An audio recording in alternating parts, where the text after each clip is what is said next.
திமுகவுக்கும் தாவேகாவுக்கும் சென்னையில் பல தொகுதிகளில் மிக நெருக்கமான கடுமையான போட்டி இருக்கிறது. மீனவ பகுதியில் விஜய்க்கு கணிசமான ஆதரவு இருக்கிறது. இஸ்லாமிய இளைஞர்கள், கிறிஸ்தவ இளைஞர்கள், பெண்கள் பெருமளவில் விஜயை ஆதரிக்கிறார்கள். விஜய் அவர்கள் ஒரு பெரிய புகழ்பெற்ற நடிகராக இருக்கிறார். திரைத்துறையினுடைய புகழ்மிக்க பொசிஷனிலிருந்து அரசியல் களத்துக்கு வந்திருக்கிறார். முதல் தேர்தலை சந்திக்கும் போது அவர் வெற்றி பெற வேண்டும், அவர் தனிப்பட்ட முறையில் அவர் வெற்றி பெற வேண்டும் என்பது மிக முக்கியமான அம்சமாக அவரது கட்சிக்கு அது ஒரு பிரஸ்டீஜ் இஷ்யூவாக இருக்கும்.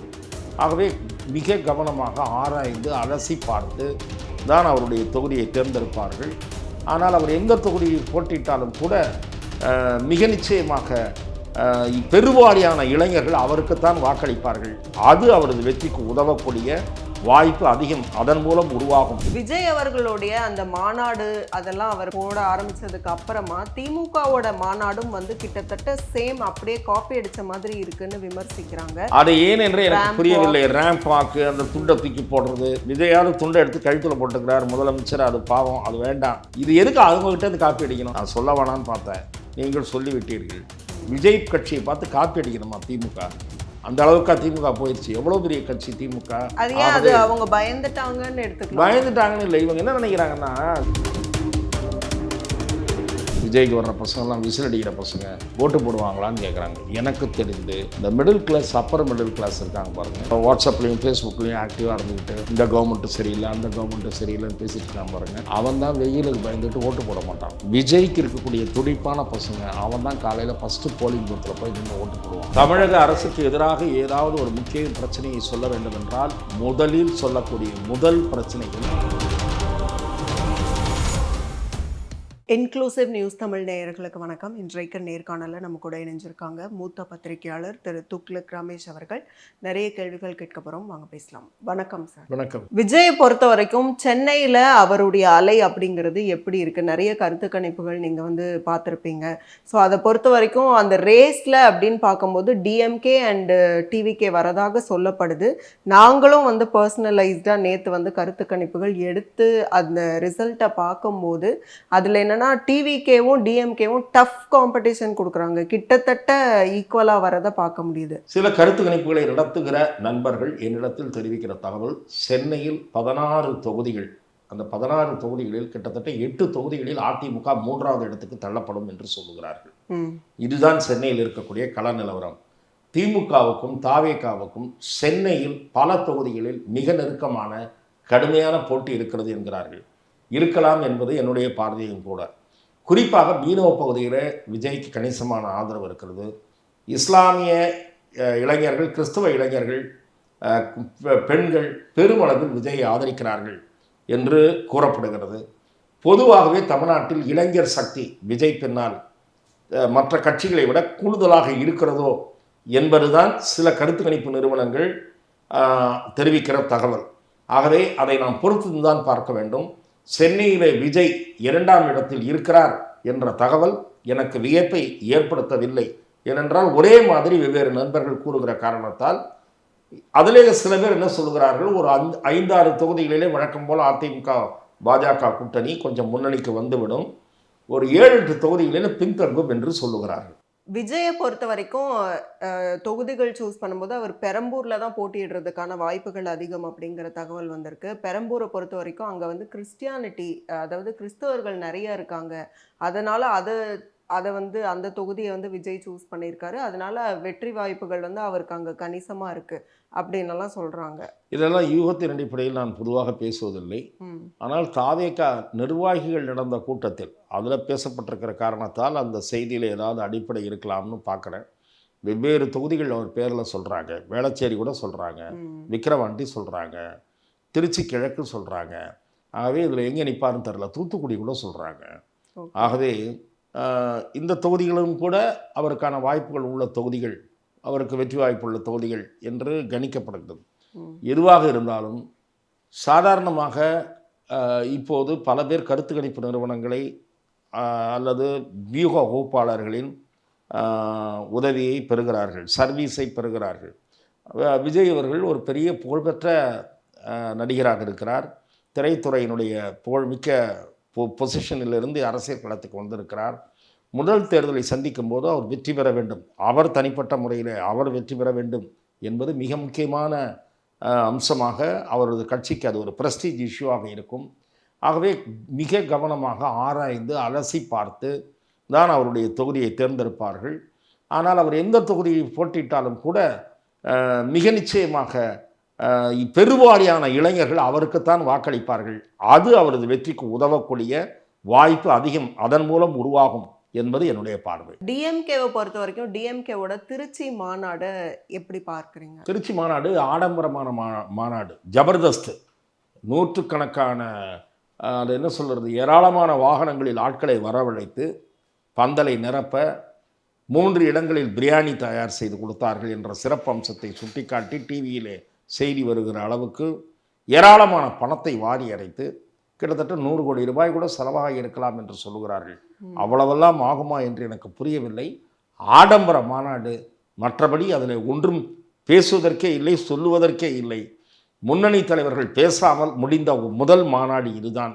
எந்த கட்சியினுடைய பேச்சாளர்களும் முன்னணி தலைவர்களும் பேசுவதற்கு மேடையில் வாய்ப்பு தரப்படாமல் சுருக்கமாக முடிக்கப்பட்ட மாநாடு, விஜய் பொதுக்கூட்டம் மாதிரி முடிந்த ஒரு மாநாடு என்றுதான் நான் அதை பார்க்கிறேன். விஜய் அவர்களுடைய அந்த மாநாடு அதெல்லாம் அவர் போட ஆரம்பிச்சதுக்கு அப்புறமா திமுகவோட மாநாடும் வந்து கிட்டத்தட்ட சேம் அப்படியே காப்பி அடிச்ச மாதிரி இருக்குன்னு விமர்சிக்கிறாங்க. அது ஏன் என்று எனக்கு புரியவில்லை. ரேம்ப் வாக்கு, அந்த துண்டை தூக்கி போடுறது, விஜயாவது துண்டை எடுத்து கழுத்தில் போட்டுக்கிறார் முதலமைச்சர், அது பாவம், அது வேண்டாம்.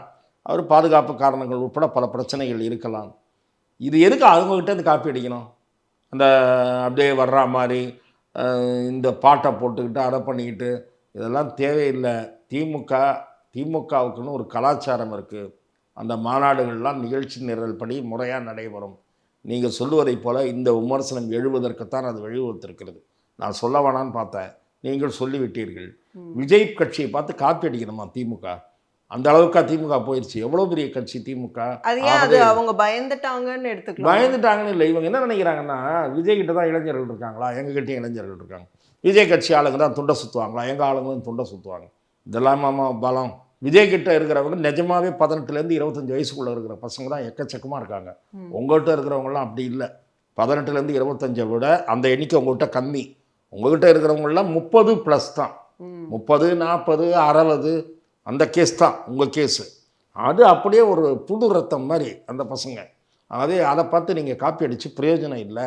உங்களுக்கு இயற்கையாகவே திமுக ஆழமாக வேரூன்றிய கட்சி, கொள்கை சார்ந்த கட்சி, வலுவாக கட்டமைப்புள்ள கட்சி. அப்படி இயங்குவது தான் உங்கள் பாணியில் நீங்கள் இயங்குவது தான் சரியாக இருக்கும். இல்லை என்றால் இது ட்ரோல் பண்ணுவதற்கும் விமர்சனம் வருவதற்கும் தான் வழிவகுக்கும். கூட்டம் அப்படிங்கிறத பொறுத்த வரைக்கும் விஜய்க்கு வருகிறது தன்னெழுச்சியாக ₹1 கூட காசு கொடுக்காமல் கூடுகிற கூட்டம். இங்கே வந்து காசு கொடுத்து வரவழைக்கப்படுகிற கூட்டம் அப்படின்னு பார்க்கும்போது கிட்டத்தட்ட களத்தில் கேட்கும் போதுமே டிஎம்கேவும் டிவிகேவும் டஃப் ஃபைட் கொடுக்குறாங்க அப்படின்னு பார்க்கும்போது, அப்போ இந்த கூடுகிற கூட்டமுக்கும் அந்த வாக்களிப்புக்கும் எப்படி சம்பந்தம் இருக்குமா? இல்லை, அது காசு கொடுத்து கூட்டம் வர்றது டிஎம்கே மட்டும் இல்லை, ஏடிஎம்கேவும் காசு கொடுத்து தான் கூட்டுறாங்க. அவருக்கு ஒன்று தானாக குழு தான், அதெல்லாம் இல்லை. காசு கொடுத்து 2 பேரும் கூட்டுறாங்க. இது ஒரு 10-15 ஆண்டுகளில் உருவாகிவிட்ட புதிய நோய். இடைத்தேர்தலில் எப்படி ஒரு நோய் வந்து வளர்ந்து கொண்டே இருக்கிறதோ, ஒரு நோய் இடைத்தேர்தலில் முதல்ல பணம் கொடுத்தாங்க, ஓட்டுக்கு பணம் கொடுத்தாங்க, 300 ரூபா கொடுத்தாங்க. அப்புறம் 500 ரூபா ஆச்சு. அப்புறம் டெய்லி பேட்டா 300 ஆச்சு. கூட வர்றவங்களுக்கு 200 ரூபா ஆச்சு. கொடியை பிடிச்சிட்டு ஓட்டு கேட்டு வர்றவனப்போ கூட வர்றவங்களுக்கு 200 ஆச்சு. அப்புறம் வந்து நம்ம அண்ணன் செந்தில் பாலாஜி புதிய வழிமுறையை கடைபிடித்தார். எதிர்க்கட்சியை சேர்ந்த முக்கிய தலைவரோ நட்சத்திரங்களோ ஊருக்குள்ளே வரும்போது அந்த பக்கம் மக்களே இல்லாமல் இருக்கிறதுக்கு அவங்களெல்லாம் கிளப்பிட்டு கொண்டு போய் ஒரு தியேட்டர்லேயோ ஒரு மண்டபத்திலையோ உட்கார வச்சு படத்தை போட்டு சாப்பாடை போட்டு அவர் ஒரு புது டெக்னிக்கு, அதுக்கு ஒரு செலவு. இப்படி புது டெக்னிக்கு புது இதுன்னு அரசியல் வந்து ஒரு வணிகமயமாகி இன்னும் ஆந்திரா மாதிரி கேவலமாக ஆகலை. அது ஒன்று தான் ஆகலை. ஆந்திரா தெலுங்கானாவில் நான் பார்த்தேன் போன தேர்தலில் பம்பில் தண்ணி அடிக்கிறார் வேட்பாளர். அப்புறம் இன்னொரு வேட்பாளர் ஏதோ தூக்கிட்டு வர்றாரு, வீட்டுக்கு ஏதோ வேணுன்றதை தூக்கிட்டு வர்றாரு. அதை விட மோசமான ஒரு காட்சி பார்த்தேன். அதை நான் இங்கே சொல்ல விரும்பவில்லை. என்ன ஆகவே ஒரு குழந்தைக்கு அது சிறுநீர் கழிக்கும்போது ஏதோ உதவுறார். அந்த அளவுக்கு போகலை இன்னும். இந்த ஊர் அந்த அளவுக்கு கெடலை. இவங்க காசு கொடுத்தே தாஜா பண்ணி ஓட்ட வாங்கலான்னு பார்க்குறாங்க. ஆந்திராலேருந்து சில விஷயத்தை காப்பி அடிச்சிருக்காங்க. தோசை போட்டு கொடுக்குறது, வேட்பாளர் தோசை போட்டு கொடுக்குறாரு. வேஷ்டியை மடிச்சு கட்டிட்டு சட்னி சாம்பார் ஊற்றுவார். அடுத்தது இலை எடுத்து போடுவாரான்னு தெரியல. ஜெயிக்கணும்னா அடுத்தது இலை எடுத்து போடுவாரா, அது மட்டும்தான் நம்ம இன்னும் இந்த ஊரில் பார்க்கணும். ஆகவே கூட்டம் வருகிறது அல்லது ஓட்டுக்கு பணம் இதெல்லாம் ரைட்டு. யாருக்கிட்ட இளைஞர்கள் இருக்கிறவங்க வந்து இவங்கெல்லாம் ஓட்டாக போடுவாங்களா, விஜய்க்கு வர்ற பசங்கள்லாம் விசில் அடிக்கிற பசங்க ஓட்டு போடுவாங்களான்னு கேட்குறாங்க. எனக்கு தெரிந்து இந்த middle class, upper middle class இருக்காங்க பாருங்கள், வாட்ஸ்அப்லேயும் ஃபேஸ்புக்லேயும் ஆக்டிவாக இருந்துக்கிட்டு இந்த கவர்மெண்ட்டு சரியில்லை அந்த கவர்மெண்ட்டு சரியில்லைன்னு பேசிகிட்டு இருக்கான் பாருங்கள், அவன் தான் வெயிலுக்கு பயந்துட்டு ஓட்டு போட மாட்டான். விஜய்க்கு இருக்கக்கூடிய துடிப்பான பசங்க அவன் தான் காலையில் ஃபஸ்ட்டு போலிங் பூத்தில் போய் நின்று ஓட்டு போடுவான் என்பது அனுமானம், என்னுடைய அனுமானம், என்னுடைய எதிர்பார்ப்பு. அதை இந்த தேர்தலில் நான் பொறுத்திருந்து பார்க்க விரும்புகிறேன். நான் அவன் கண்டிப்பாக ஓட்டு போடுவான்னு தான் நான் எதிர்பார்க்குறேன். தமிழகத்தில் சட்டம் ஒழுங்கு அப்படிங்கிறது கடந்த 4-5 நாட்களாக நம்ம பார்த்துக்கிட்டே இருக்கிறோம். அடுத்தடுத்து பாலியல் வன்கொடுமை. தமிழக அரசுக்கு எதிராக ஏதாவது ஒரு முக்கிய பிரச்சனையை சொல்ல வேண்டும் என்றால் முதலில் சொல்லக்கூடிய முதல் பிரச்சனை, எல்லா கட்சிகளும் வைக்கக்கூடிய நியாயமான குற்றச்சாட்டு, தமிழ்நாட்டின் சட்டம் ஒழுங்கு சீரழிந்து போய்விட்டது என்பதுதான். பாலியல் குற்றங்கள், கூலிக்கு கொலை செய்வது, கொள்ளையடிப்பது, இளைஞர்கள் வழிப்பறியில் ஈடுபடுவது, சங்கிலி பறிப்பில் ஈடுபடுவது என்று நாள்தோறும் செய்திகள் வராத தினமே இல்லை, பொழுதே இல்லை என்று ஆகிவிட்டது. இளம் பெண்கள் பாலியல் துன்புறுத்தலுக்கு ஆட்படுத்தப்படுகிறார்கள். பள்ளி மாணவிகள் வேட்டையாடப்படுகிறார்கள், குறிவைக்கப்படுகிறார்கள். எல்லாவற்றுக்கும் காரணம் போதை கலாச்சாரம் தலைதூக்கி இருக்கிறது. இந்த போதை கலாச்சாரத்தை இரும்பு கரம் கொண்டு அடக்க வேண்டிய, ஒடுக்க வேண்டிய அரசு, அந்த ஆஸ்பெக்டில் இந்த அரசு தோல்வி அடைந்து விட்டது என்று நான் பார்க்கிறேன். ஆகவே இந்த அரசு மக்கள் மத்தியிலே பெரிய அதிருப்தி, ஏதாவது ஒரு பிரச்சனையில் இருக்கும், உள்ளுக்குள் இருக்கும் என்று சொன்னால் இந்த சட்டம் ஒழுங்கு மோசமான நிலையும் போதை கலாச்சாரமும் தான் மக்கள் மத்தியில் கோபத்தை வரவழைக்கக்கூடிய காரணங்களாக இருக்கும் என்று நான் எதிர்பார்க்கிறேன். இதுக்கு எதிர்ப்பு தெரிவித்து தாவேகா சார்பில் கண்டன ஆர்ப்பாட்டம் இன்னைக்கு வந்து தமிழகம் முழுக்க நடந்திருக்கு. அப்போ பிரதான எதிர்க்கட்சியான அதிமுக இதுக்கு என்ன செஞ்சாங்க? அதிமுக அவ்வப்போது இந்த பிரச்சனையை பேசிக்கொண்டுதான் இருக்கிறது. தாவேகா மாநிலம் தழுவிய அளவில் ஆர்ப்பாட்டம் நடத்துகிறது என்பதற்காக அதிமுகவும் அதே மாதிரியான போராட்டத்தை கையில் எடுக்க வேண்டும் என்று இல்லை. மாண்புமிகு எதிர்க்கட்சித் தலைவர் அவர்கள் சட்டமன்றத்தில் இது பற்றி மிக விரிவாக பேசியிருக்கிறார். குறிப்பாக தமிழகத்தில் நடைபெறுகிற குற்றச்செயல்களுடைய எண்ணிக்கை பெருகி வருவது குறித்து தான் அவருடைய பேச்சில் முக்கிய அம்சமாக இருந்திருக்கிறது. அது தவிர அவர் பட்டியல் போட்டும் பொதுக்கூட்டங்களில் பேசுகிறார். இந்த பிரச்சனை மக்கள் மத்தியில் முக்கிய பிரச்சனையாக உருவெடுக்கிறதா என்பதை நாம் தேர்தலின் போது பொறுத்திருந்து பார்க்க வேண்டும். இந்த பிரச்சனையை பிரதானமாக எதிர்க்கட்சிகள் முன்னெடுத்து செல்ல வேண்டும் என்பது என்னுடைய கருத்து. மிக்க நன்றி உங்களுடைய நேரத்துக்கும் கருத்துக்களுக்கும். மீண்டும் இன்னொரு சந்தர்ப்பத்தில் பேசலாம். நன்றி. வாய்ப்புக்கு நன்றி.